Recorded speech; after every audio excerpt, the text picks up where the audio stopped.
Assalamualaikum warahmatullahi wabarakatuh. Perkenalkan, nama saya Esther Veronica, NIM 112210349.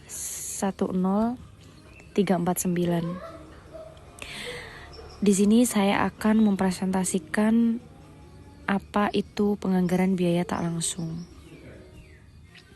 Selanjutnya, apa itu pengertian biaya tak langsung? Biaya tak langsung adalah sejumlah biaya yang dikeluarkan oleh perusahaan tetapi tidak berkaitan langsung dengan produksi atau penjualan barang maupun jasa. Secara sederhana, biaya tak langsung adalah biaya produksi yang tidak dikaitkan langsung dengan bagian manufaktur serta tidak dibebankan kepada unit produksi.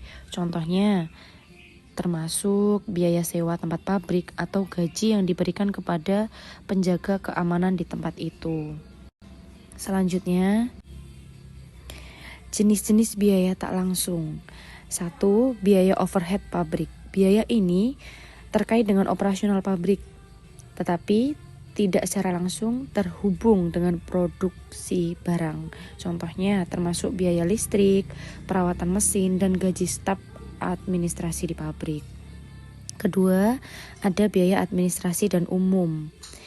Biaya ini mencakup kegiatan administratif dan manajemen perusahaan secara keseluruhan.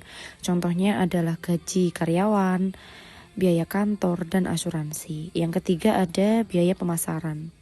Biaya ini terkait dengan upaya pemasaran produk atau jasa perusahaan.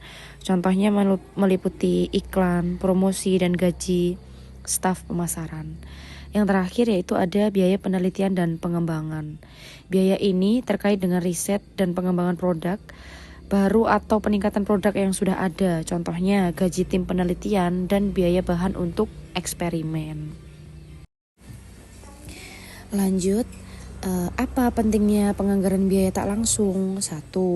Kontrol biaya. Dengan menganggarkan biaya tak langsung, perusahaan dapat memantau dan mengendalikan pengeluaran yang tidak terkait langsung dengan produksi. Ini membantu mencegah pemborosan dan memastikan efisiensi. Yang kedua, ada pengambilan keputusan yang lebih baik. Informasi tentang biaya tak langsung memungkinkan manajemen membuat keputusan yang lebih baik. Misalnya, ketika memilih antara dua proyek, pemahaman tentang biaya overhead membantu mengevaluasi dampak finansial secara lebih komprehensif. 3. Penetapan harga yang akurat. Biaya tak langsung harus diperhitungkan dalam penetapan harga produk atau jasa. Jika perusahaan tidak memperhitungkan biaya ini, harga yang ditetapkan mungkin terlalu rendah dan mengurangi keuntungan. Yang keempat, perencanaan keuangan yang efektif. Penganggaran biaya tak langsung membantu perusahaan merencanakan keuangannya dengan lebih baik. Ini termasuk alokasi anggaran untuk berbagai keperluan termasuk biaya overhead. Selanjutnya ada beberapa metode penganggaran biaya tak langsung. Yang pertama, metode aktivitas berbasis activity based budgeting. Metode presentasi penjualan. Metode ini mengalokasikan biaya tak langsung berdasarkan persentase dari penjualan. Contohnya, jika biaya tak langsung adalah 10% dari total penjualan, maka 10% dari pendapatan penjualan akan dialokasikan untuk biaya tersebut. Yang kedua ada metode analisis tren. Metode ini melibatkan analisis historis biaya tak langsung.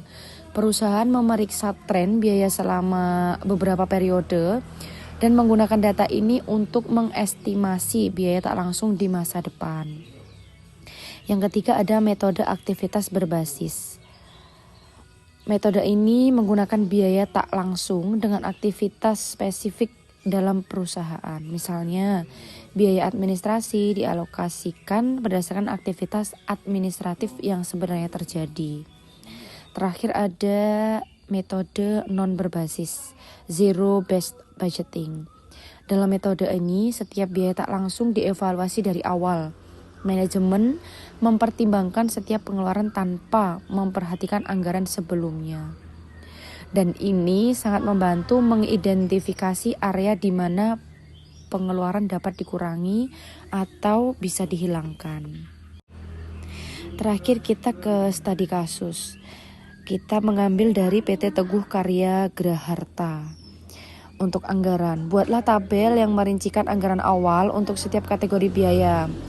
Bahan baku, tenaga kerja, overhead, biaya tak terduga, dan keuntungan. Pastikan anggaran didasarkan pada perkiraan yang realistis dan akurat untuk setiap item biaya. Untuk kategorinya bisa dibaca sendiri. Untuk bahan baku, tenaga kerja, overhead, biaya tak terduga, keuntungan, dan totalnya. Dan kita terakhir ke kesimpulan. Dari beberapa pernyataan yang sudah dibacakan, kita mendapatkan kesimpulan. Yang pertama, konsep dasar biaya tak langsung membedakannya dari biaya langsung dan menekankan karakteristik yang sulit dialokasikan secara langsung ke produk atau layanan tertentu.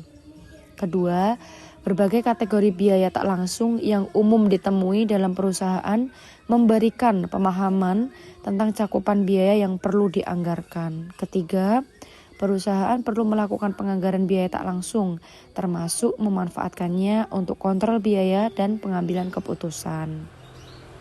Yang terakhir, pendekatan yang dapat digunakan perusahaan dalam menganggarkan biaya tak langsung memberikan gambaran tentang opsi yang tersedia.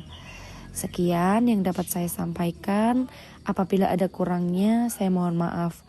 Wabillahi taufiq walhidayah, waridho warinayah. Wassalamualaikum warahmatullahi wabarakatuh.